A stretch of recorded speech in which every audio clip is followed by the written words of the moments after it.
There are many ways by which you can select the subtopics for each silo.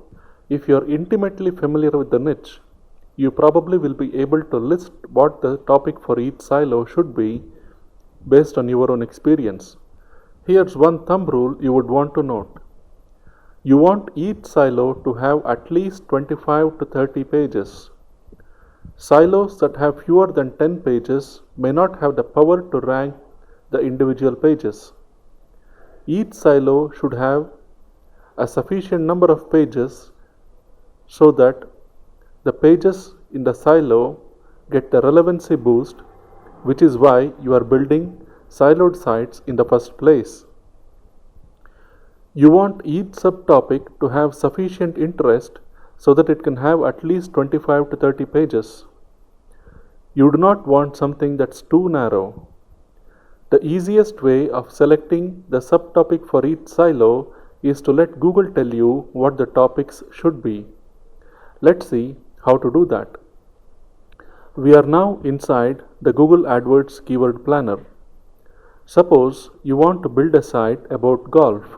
Enter golf in this text box and click on Get Ideas. Now, take a look at this tab labeled Ad Group Ideas. For every search, Google groups related keywords together and presents them as an ad group. Each of these ad groups can be a subtopic for your site. Next to each group, you see a number that's enclosed within brackets. This is the number of keywords in that ad group. As we discussed earlier, you do not want to select subtopics that are too narrow. You want each silo to have at least 25 pages. This number, however, does not have to be greater than 25. You can always find more keywords by digging deeper using SEMrush or Keyword Revealer. So, do not consider this number while choosing subtopics. Also, not every one of these keyword groups may be suitable to build a silo around.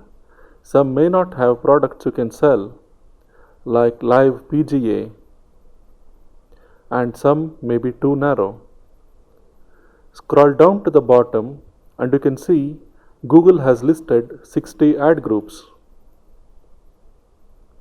That 60 subtopics Google is saying is very relevant to golf. We need to select only 3 to 5 subtopics to begin with. 3 to 5 is more than enough for now because if each silo has 30 pages, then a site with 3 to 5 silos will have between 90 to 150 pages. That's a pretty big site. So, let's select 3 to 5 topics from the list of ad groups here. Let's make a list of suitable subtopics and prune the list if we need to later.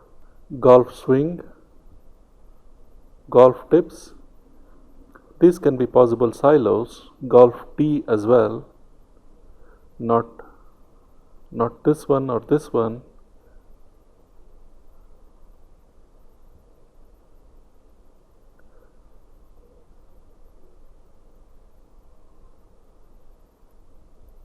I made this list from the list of keyword groups here, but you can come up with a different list. There are 60 ad groups to choose from. This is only the initial list.